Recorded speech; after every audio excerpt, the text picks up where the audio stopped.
kesempatan siang hari ini akan membawakan materi tentang prospek agribisnis peternakan di Indonesia. Waktu dan tempat kami aturkan. Terima kasih, Pak. Prospek agribisnis peternakan di Indonesia. Ya, oke. Kita mulai dari pengertian dulu. Saya kira Anda sudah tahu itu, tapi kita ulangilah bareng-bareng ya, sehingga nanti diskusinya itu biar nyambung.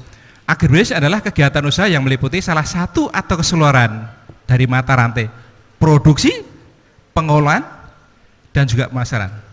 Kegiatan usaha tani, ya, baik sendiri maupun mata rantai produksi, pengolahan hasil, pemasaran, yang satu dengan yang lain saling terkait. Agribisnis. Masuk lebih khusus lagi sekarang. Apa itu agribisnis peternakan? Agribisnis peternakan adalah semua kegiatan usaha di bidang peternakan. Semua kegiatan usaha di bidang peternakan, poinnya, yang meliputi kegiatan dari subsistem. Jadi ini bukan suatu sistem ya, subsistem penyediaan saprodi, sarana produksi peternakan tentu saja, proses produksi atau budidaya, penanganan atau pengolahan hasil, dan pemasaran. Ini sudah mulai saya kira sudah mulai sesuai dengan bidang kita. Jadi agribisnis bidang peternakan adalah semua kegiatan usaha di bidang peternakan yang mulai beberapa subsistem, mulai dari sarana produksinya, kemudian budidayanya, penanganan dan pengolahan yaitu pasca panennya, bahkan sampai ke pemasaran. Inilah nanti yang akan di mana sih prospeknya? Oleh karena kita mulai dari sini. Ya. Nah, sistem agribisnis. Ini yang ini pemahaman dulu, biar nanti kita diskusinya klik gitu ya. Biar nanti kita diskusinya klik. Sistem agribisnis, keterkaitan yang saling mendukung antara satu dengan yang lainnya dari semua aktivitas kegiatan subsistem agribisnis tadi. Jadi subsistem tadi yang subsistem saprodi, budidaya, pasca panen, pengolahan dan pemasaran, ini dalam suatu sistem yang saling terkait untuk mendukung suatu usaha, agar usaha agribisnis peternakan itu bisa berjalan dengan baik dan menghasilkan suatu yang kita harapkan. Ya, nah kalau kita buat bagan, akhirnya saya kira akan menjadi lebih bisa dipahami ya, kalau bagannya ini. Jadi sistem agribisnis peternakan itu terdiri dari beberapa subsistem tadi. Dari subsistem saprodi ternak, sarana produksi ternak, subsistem usaha tani ternak atau budidayanya, dan subsistem pengolahan hasil ternak atau penanganan hasil ternak atau pasca panennya, subsistem pemasaran hasil ternak. Nah, semua subsistem, ada 4 subsistem ini bisa berjalan dengan baik ya, itu kalau didukung oleh subsistem yang namanya jasa layanan pendukung. Misalnya ada litbang, penelitian dan pengembangan, ada perbankan, ada koperasi, itu adalah sebagai subsistem pendukung dari subsistem yang ada di sistem agribisnis. Coba ini diikuti dulu, sehingga nanti saya tidak akan menjawab kok, prospeknya itu seperti apa, yang akan saya suruh jawab adalah saudara sendiri. Sebenarnya gimana sih prospek agribisnis peternakan di Indonesia itu? Nanti harapan saya saudara sendiri yang bisa menjawab, bukan saya. Saya akan mengantarkan, saya akan mencoba mengajak Anda untuk berdiskusi. Nah, ini coba dipahami dulu. Jadi dari sini saja itu kan udah kelihatan. Dari subsistem saprodi itu kan udah penyediaan sarana produksi itu kan udah bermacam-macam. Pakannya, obatnya, pakan pun mungkin dimulai dari itu kan pakan ada hijauan, ada konsentrat, itu kan udah suatu budidaya sendiri. Ya. Ada pabrikan juga kalau konsentrat, itu baru di situ. Obatnya, alatnya, kandangnya, kandang itu juga segala peralatan kan juga diproduksi. Dari situ, dari subsistem situ aja, itu sudah banyak kegiatan atau aktivitas yang kita bisa ada di dalamnya. Kalau kita orang peternakan, kalau kita punya kemampuan, punya kompetensi di bidang itu, satu. Jadi saya nggak usah jawab, nanti Anda bisa jawab sendiri. Yang kedua, subsistem budidaya. Ini yang mungkin sering Orang melihatnya peternakan tuh ansih hanya di situ. Oh, peternakan tuh hanya melihara ayam, hanya melihara sapi, hanya melihara itik, hanya melihara kambing, domba, puyuh. Hanya di situ. Padahal yang namanya agribisnis sudah meliputi banyak itu. Nah, di subsistem ini pun juga banyak sekali potensinya. Seluruh komoditi bisa diusahakan baik dari skala kecil sampai skala besar. Walaupun untuk posisi sekarang ini yang paling maju di antara budidaya ini adalah budidaya unggas, dalam arti adalah ayam, baik ayam petelur maupun ayam pedaging yang ras itu ya. Di situ kita sarjana peternakan atau ya orang peternakan bisa masuk di mana itu kira-kira? Saya nggak usah jelaskan kan? Bisa menjadi pengusahanya, bisa menjadi pekerjanya, mohon maaf kalau misalnya untuk perusahaan besar kita bisa menjadi pegawainya dan sebagainya. Subsistem usaha tani. Yang ketiga, subsistem pengolahan. Produk peternakan yang utama adalah daging, telur dan susu. Itu kan tidak semuanya harus dikonsumsi secara langsung. Daging segar masak makan, susu segar masak makan. Apalagi telur masak makan. Sekarang sudah banyak sekali olahan-olahan produk utama dari peternakan. Daging di kornet, daging di kaleng, daging di asap, daging di dendeng. Itu adalah bentuk-bentuk usaha di bidang pengolahan pertanian. Telur dibuat apa ya kalau telur? Rendang. Telur asin ya, telur asin. Ya kan? Kemudian susu banyak sekali kalau susu ya. Susu yang langsung adalah susu segar di pinggir-pinggir jalan itu, sedangkan kalau susu yang olahan kan Anda bisa lihat ke mall lah. Kalau saya ke mahasiswa sering sampaikan, kalau Anda sudah memproklamirkan diri sebagai mahasiswa peternakan, mestinya Anda kalau ke mall ya jangan hanya jalan-jalan atau mungkin di kulinernya, boleh itu, tapi cobalah lihat apa sih yang berhubungan dengan dunia kita, yaitu susu ya.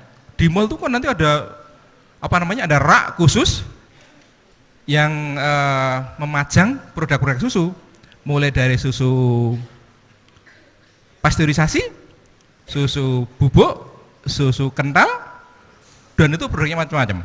Mohon maaf saya tidak menyebutkan merek karena nanti saya dikira agen. Subsistem pengolahan. Bisa nggak kita ke sana? Bisa nggak kita ke sana? Nah, itu yang Anda sudah bisa jawab sendiri. Yang pemasaran. Semua produk peternakan, baik produk utama daging, telur, susu maupun produk ikutan kulit, tanduk, bulu dan segala macamnya, itu kan tidak serta-merta dari produsen langsung dimanfaatkan sendiri. Pasti akan misalnya ya bulu itik di Kendal atau Tegal ya yang terkenal itik itu kan dibuat shuttlecock itu di Solo misalnya. Lah mereka kan tidak pada terbang sendiri walaupun bulu kan, pasti ada unsur transportasi. Ada unsur pemasaran, ada pedagang, ada pengepul, ada pedagang besar, dan lain sebagainya. Itu baru satu contoh bulu. Belum yang misalnya daging. Daging itu untuk menjadi sate, itu mungkin rantainya banyak sekali. Dari petani, peternak, nanti ke belantik atau pedagang peternak, nanti pengepulnya, baru nanti ke jagalnya, jagal ke tukang daging, baru ke tukang sate. Bisa nggak kita masuk ke sana? Mohon maaf, terlalu cepat nggak saya ngomongnya? Bisa diikuti tidak? Ngantuk tidak? Saya yang ngantuk sebenarnya. Baik. Nah, subsistem ini bisa berjalan kalau didukung oleh layanan pendukung. Sekarang bukan zamannya lagi misalnya punya uang itu ditaruh di bawah bantal misalnya. Ya. Biasanya kan sekarang dimasukkan ke bank ataupun koperasi yang nanti bisa untuk mendukung adanya subsistem dari usaha agribisnis peternakan tadi. Nah, semua subsistem ini, sistem agribisnis yang terbagi menjadi subsistem ini dan juga ada subsistem pendukung ini, tujuannya kan adalah untuk memproduksi bahan pangan kan? Memproduksi bahan pangan, khususnya adalah pangan hewani. Nah, ini yang kadang-kadang saya juga heran.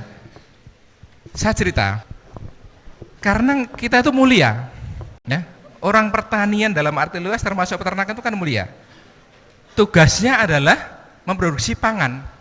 Coba Anda bayangkan kalau misalnya tidak ada petani, tidak ada peternak, apa yang terjadi di dunia ini? Mau makan beras sintetis yang pakai plastik, ya. Nah, dan kemudian peternakan itu sebenarnya kan karena apa? Karena yang dilihat itu adalah kotorannya. Saya yakin di ruangan ini sebagian besar doyan daging. Kalau yang tidak doyan daging ada masalah terhadap kesehatannya, satu, atau masalah terhadap finansialnya. Ya tuh ya. Coba siapa yang tidak doyan telur? Ya. Coba siapa yang tidak doyan susu? Bahkan yang namanya susu itu diberi label atau disebut sebagai bahan pangan yang sempurna. Susu. Kalau daging itu masih kadang-kadang kalau sudah di atas 50 tahun diajak nyate kan masih pikir-pikir. Telur pun kadang-kadang wah telur puyuh kolesterolnya tinggi. Coba tapi susu siapa yang tidak? Kalau ada yang nolak susu, tidak doyan susu, saya yakin itu juga ada masalah. Alergi berarti kan kesehatan. Karena susu itu mulai dari makhluk hidup yang baru lahir itu sudah dikenalkan susu dan tidak nolak. Sampai mohon maaf orang tua ya, atau orang yang sangat tua yang sudah menjelang ajal pun dengan susu kan tidak masalah. Ya toh ya. Ini loh daging, telur, susu itu kan udah produk yang sangat istimewa.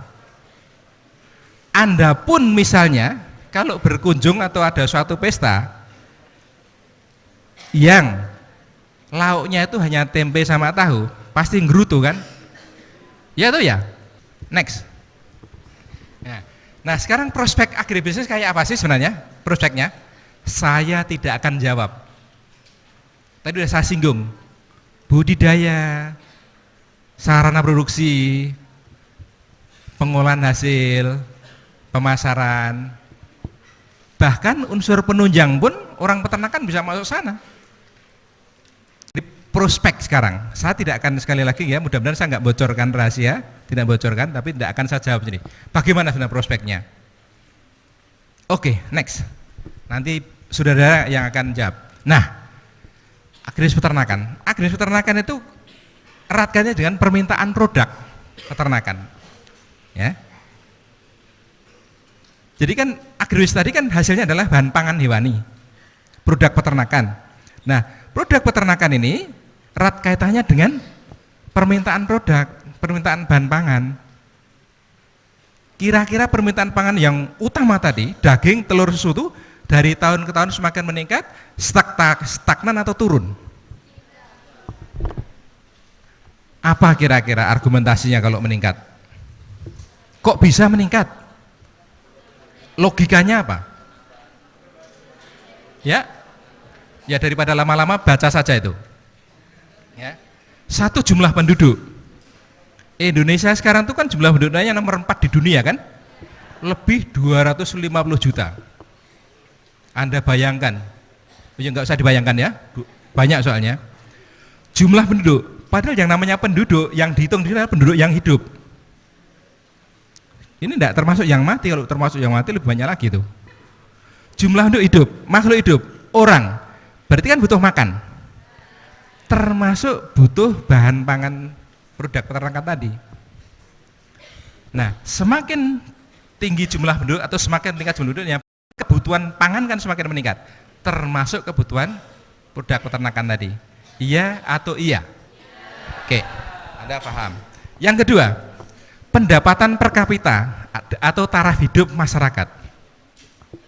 Apa hubungannya dengan permintaan? Orang atau keluarga yang taraf kehidupannya itu tinggi, itu biasanya tuntutan kualitas pangannya kan lebih tinggi. Ya atau ya? Perlu contoh? Oke. Saya contohkan saya sendiri aja. Saya waktu kuliah kos, ya kan? Waktu kuliah kos. Ini mohon maaf saya nggak menyinggung Anda loh ya. Kalau Anda ini kayaknya kok ceria-ceria. Saya kos. Orang kos itu kan sangat tergantung isi dompet kan? Ya itu ya. Saya akan sampaikan kaitannya pendapatan per kapita dan taraf hidup itu dengan kebutuhan pangan berkualitas tadi. Kalau saya baru pulang, dompetnya masih ada isinya. Waktu ke warung ditanya, mbaknya yang di warung, makannya pakai apa mas? Ayam. Dengan semangatnya saya masih ayam mbak. Wah, tanpa ragu-ragu dan tanpa dipikir panjang, ayam. Masih baru pulang, dompetnya masih isi. Pertengahan bulan, mas makannya pakai apa? Telur. Sudah nggak berani ayam, dan itu pun dengan mbaknya hanya melirik, nggak berani menatap. Telur kalau misalnya masih ada lumayan, kalau enggak mungkin tinggal tahu tempe. Ngerti maksudnya? Akhir bulan, yang sebentar lagi pulang, ditanya, mas makannya pakai apa?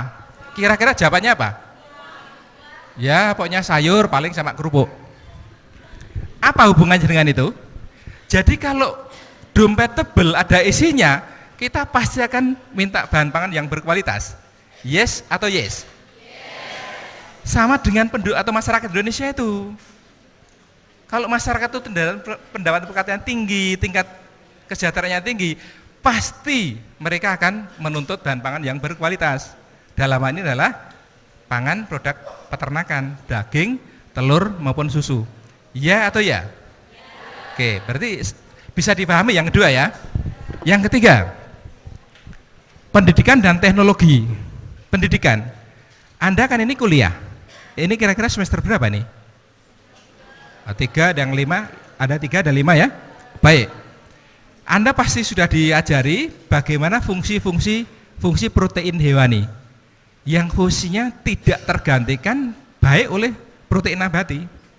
Padahal Anda tahu kan fungsi protein hewani itu termasuk salah satunya adalah hubungannya dengan kecerdasan seseorang. Jadi kalau saya tidak cerdas itu barangkali dulu kurang protein hewani. Ngerti maksudnya? Nah, orang yang pendidikannya semakin tinggi karena punya pengetahuan, pasti dia juga akan akan mencari bahan. Makanya kan ada istilah batita, bawah 3 tahun, bawah 5 tahun balita. Maka yang calon-calon ibu ini, apalagi ini sudah masuk perguruan tinggi, pendidikan tinggi, pasti dalam kalau anak itu memelihara itu betul enggak ya? Memelihara anak enggak apa-apa ya? Merawat ya. Ya, saya orang peternakan enggak biasanya melihara. Ya jangan ya, karena orang peternakan ya saya pakai jin itu biasa ya. Karena kalau dari peternakan nanti dari kampus ke lapangan.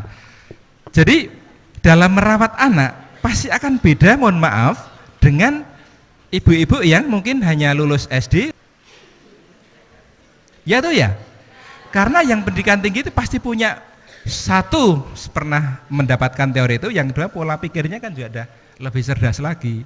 Nah, ini apa yang terjadi? Jumlah penduduk Indonesia itu meningkat, pasti. Mohon maaf, pada waktu tsunami Aceh, itu kan korbannya kan ratusan ribu. Itu pun kalau Anda lihat sensus penduduk, apakah penduduk Indonesia turun? Enggak. Ya, berarti kan tetap naik. Pendapatan per kapita kita kan juga naik. Ya tuh ya, secara umum lah. Indonesia naik. Zaman saya kuliah dulu, mohon maaf, saya bukan saya satu desa itu yang kuliah cuma saya. Satu desa itu. Jadi terkenal. Itu tempat TEK itu, sana kalau orang nyari itu. Sana itu, dusun yang sana itu. Tapi sekarang hampir semua orang lulus SMA berkeinginan untuk kuliah. Kemudian yang di perguruan tinggi pun juga ada banyak beasiswa sekarang. Ada bidik misi, ada PPA, ada dan sebagainya. Pendidikan teknologi. Jadi tiga hal ini kan akhirnya kira-kira dengan tiga hal ini yang kondisi existing di Indonesia ini akan meningkatkan permintaan atau menurunkan kira-kira? Meningkatkan. Betul? Betul? Oke, kita ikuti.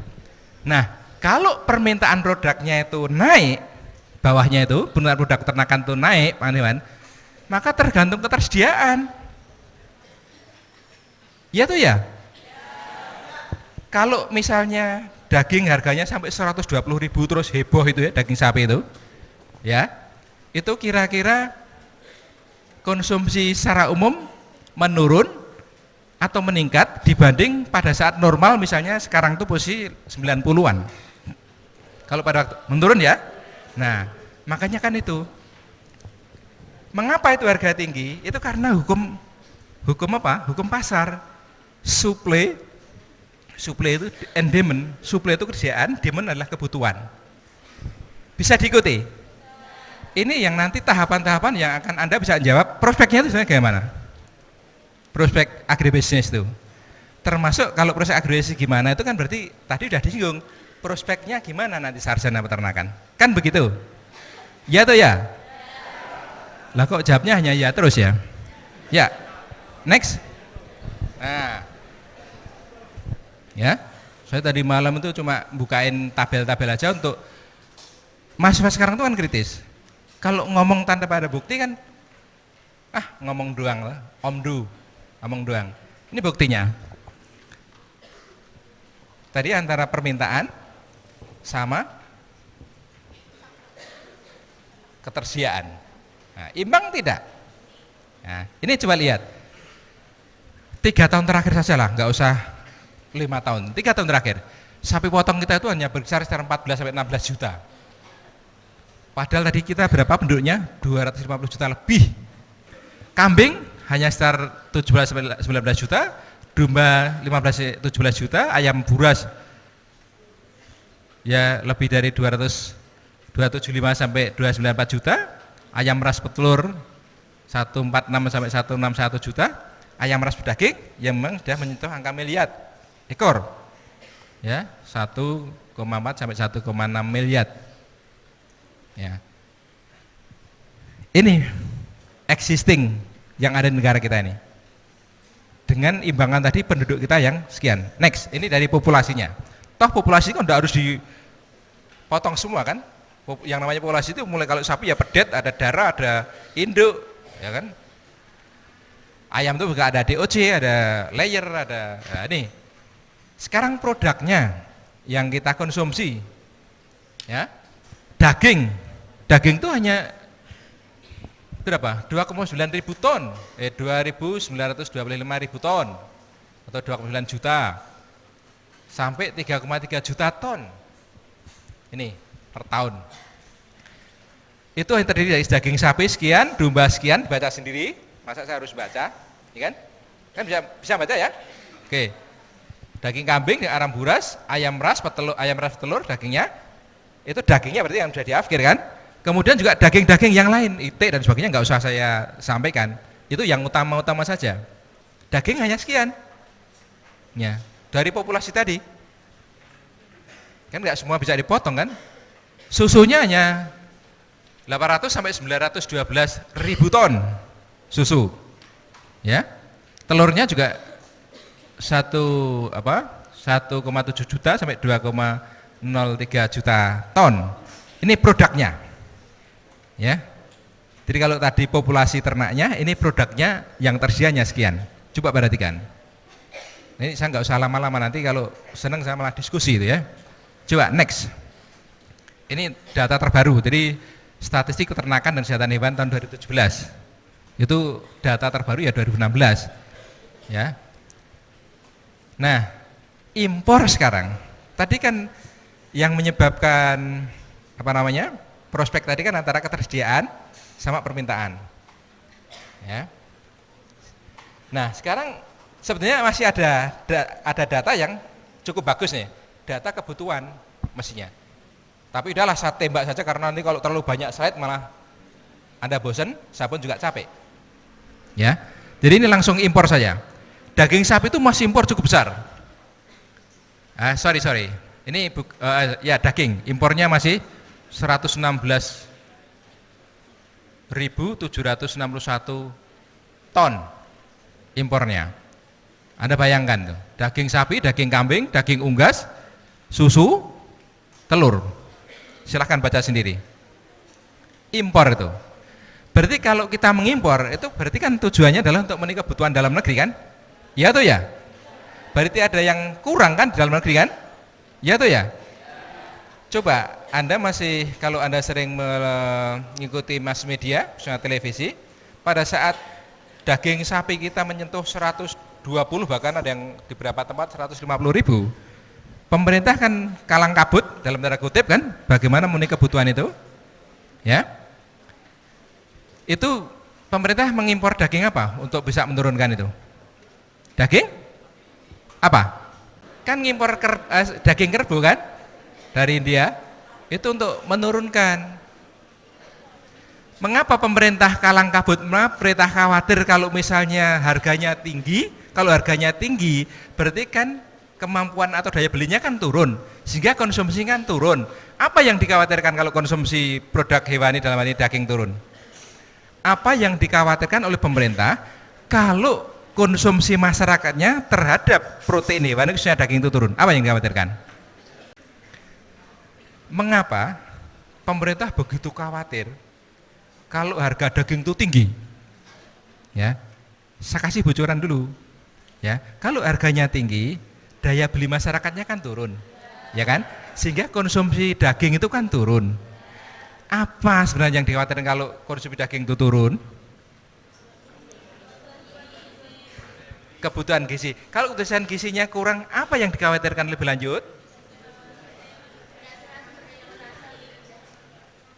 Ya, kira-kira itu. Tapi kan sebenarnya dari tingkat kecerdasan. Tadi sudah saya singgung, protein hewani itu tidak tergantikan oleh protein apapun termasuk protein nabati.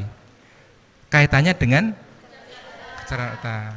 Itu makanya pemerintah sangat khawatir kalau nanti generasi sekarang ini misalnya, generasi sekarang ini proteinnya kurang sehingga menjadi SDM-nya bahasa Jawanya itu kasarannya itu menjadi bodoh-bodoh gitu loh. Ngerti maksudnya? Oke. Next. Nah, impor ternaknya juga tinggi, tapi ini datanya kok karena terlalu cepat, datanya impornya juga dalam bentuk ton ya, nggak masalah nih. Yang penting itu kuantitatif. Nah, sapi itu masih cukup tinggi. Ya, sapi cukup tinggi. Kambing, kalau kambing itu kok datanya hanya 2015, saya nggak tahu 2014 sama 16 karena memang tidak begitu populer kalau impor kambing itu. Tapi kalau justru ekspor kambing itu malah biasanya ada permintaan dari Timur Tengah itu. Kemudian unggas itu tadi udah jumlahnya kan udah miliaran ya. Kalau toh ada impor barangkali adalah mungkin untuk green parent stock atau mungkin parent stock yang nanti memproduksi final stock yang dibudidayakan di Indonesia. Nah, terakhir slide ini maksudnya. Terakhir slide ini lihat nilai ekspor impor produk peternakan di Indonesia tahun 2016, yang paling akhir kan 2016, 2017 belum ada datanya. Itu Anda lihat, ekspor kita di bidang peternakan itu hanya 543,3 juta US dollar. Kalau rupiah silahkan dikalikan rupiah, ya nggak usah saya rupiahkan, Anda tahu. Nilai impornya adalah 3.191 juta, artinya 3,19 miliar US dollar. Ekspornya hanya 543 juta. Artinya apa itu? Artinya apa? Betul, impor lebih tinggi daripada ekspor. Artinya apa? Kekurangan. Artinya terkait dengan finansial, berarti kita minus atau defisit atau menguras devisa. Paham? Are you understand? Oh, ini pintar bahasa Inggris semua ya. Saya padahal pisahnya hanya itu tok saya. Oke. Anda sudah ada gambaran kan sekarang? Ternyata oke lah, tadi di suratnya itu ada menyangkut-nyangkut di era perdagangan bebas ASEAN atau MEA, Masyarakat Ekonomi ASEAN kan? Tapi ini lihatlah, di depan mata kita sendiri aja, di lingkungan sendiri aja kita masih defisit untuk memenuhi kebutuhan dalam negeri. Nah, kebutuhan dalam negeri tadi, ya kan, bisa dipenuhi dari impor dengan catatan menguras devisa, dan juga bisa dipenuhi budidaya dari dalam negeri. Nah, budidaya di dalam negeri tadilah yang merupakan suatu peluang bagi tenaga-tenaga atau sarjana-sarjana atau orang-orang yang bekerja di bidang peternakan dalam arti luas tadi, mulai dari sarana produksi, budidaya, pengolahan hasilnya, bahkan sampai ke pemasarannya. Next. Ya, nah sekarang begini, Anda kan pasti peluang yang ditanyakan kan? Saya pun juga tidak akan saya jawab peluangnya itu, Anda akan bisa sendiri. Sekarang kita coba komoditi peternakan kan tadi banyak sekali, ada sapi pun ada sapi potong, ada sapi perah, ada kambing, ada domba, kambing pun ada macam-macam, kambing perah, ada kambing daging, kambing bur itu ya, domba pun ada domba aduan, ada domba kacang, ada macam-macam, banyak sekali komoditi. Ayam pun ada ayam buras sudah bermacam-macam di Indonesia, ada ayam ras betelur, ada ayam ras bedaging, ada ayam apa namanya sekarang yang sedang populer ngetren tuh joper ya, silangan tuh, ada puyuh, ada itik, macam-macam, banyak sekali komoditi peternakan itu. Oke, nah kalau kita misalnya salah satu, ini saya hanya contoh saja, sapi, kambing, domba sama ayam, padahal tadi sudah saya singgung ada puyuh, ada itik, ada macam-macam ya. Sapi saja. Kalau kita bisnis sapi, itu kan produknya adalah daging sama susu. Saya pernah daging. Apa kira-kira peluangnya? Ya 4 tadi, subsistem tadi. Saprodinya, bagaimana kalau punya usaha sapi? Saprodinya apa? Obat-obatan, pakan, kandangnya, mindsetnya jangan hanya yang, mohon maaf, yang tradisional saja. Menambah wawasan pengalaman sehingga mindset kita berubah. Oh, ternyata peternakan itu ya besar. Oh, peternakan itu ya besar ya. Investasinya bisa miliaran, ratusan, bahkan mungkin kalau besar bisa triliunan tuh. Tapi mohon maaf kalau kita, ya itu penting juga ya ke desa, karena kita sebagian besar kan desa. Ke desa ya mindset kita mungkin tidak akan semangat kita. Wah, kalau di tingkat peternak tradisional, peternak pada umumnya, itu kan skala pemeliharaan sapi itu kan hanya 1 ekor sampai 5 ekor, banyak penelitian tuh ada 1 sampai 5, 1 sampai 3, 3 sampai 5, saya pernah penelitian tuh hanya 2 sampai 4, bahkan mungkin ada yang setengah ekor. Nah kalau misalnya apa namanya tuh gaduh itu, ya kan, mungkin ya separuh-separuh. Nah, saprodi kita nggak bisa di sana, bisa ada lulus, bisa sering perusahaan-perusahaan itu datang ke kita untuk rekrutmen alumni. Ini contoh kecil saja, contoh kecil. Ini kan di bidang peluangnya di ternak potong. Tadi kan saya hanya singgung saja, tapi semua komoditi itu hampir sama peluangnya. Ini contoh misalnya ternak potong.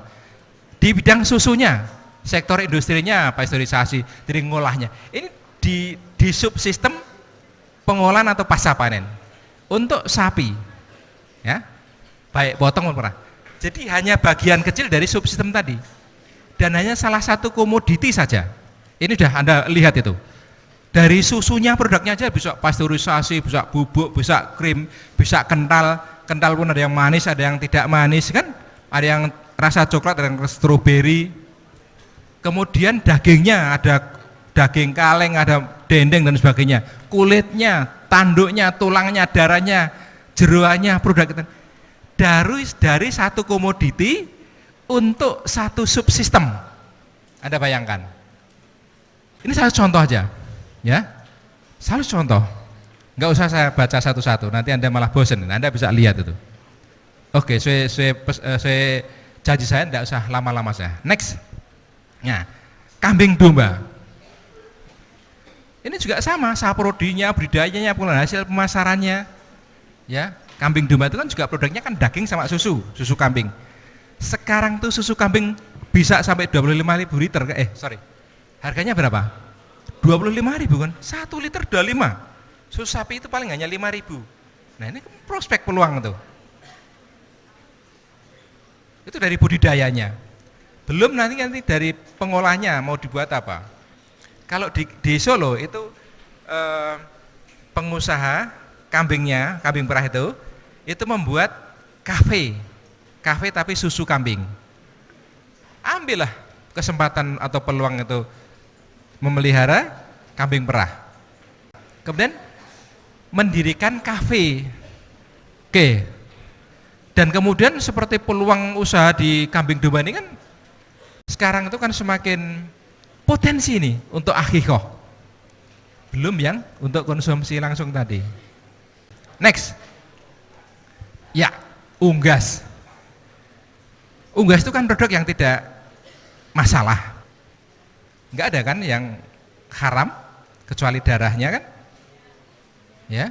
Jadi itu juga saprodinya, bahkan kalau sekarang itu saprodi untuk ayam itu sudah berkembang pesat, alat-alat peralatan untuk perkandangan, obat-obatan sebagainya itu saprodi. Budidayanya udah besar sekali.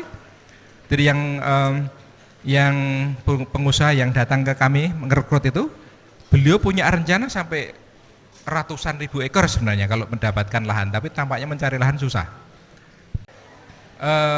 Terima kasih atas perhatiannya. Mohon maaf atas kesalahan saya. Nanti misalnya ada diskusi, mudah-mudahan saya bisa. Kalau enggak bisa saya gampang. Kalau saya enggak bisa, coba nanti sama-sama kita cari di internet ya.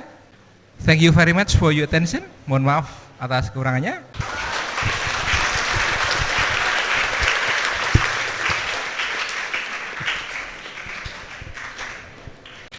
Terima kasih atas kehadirannya sekaligus mengisi acara pada kesempatan hari ini.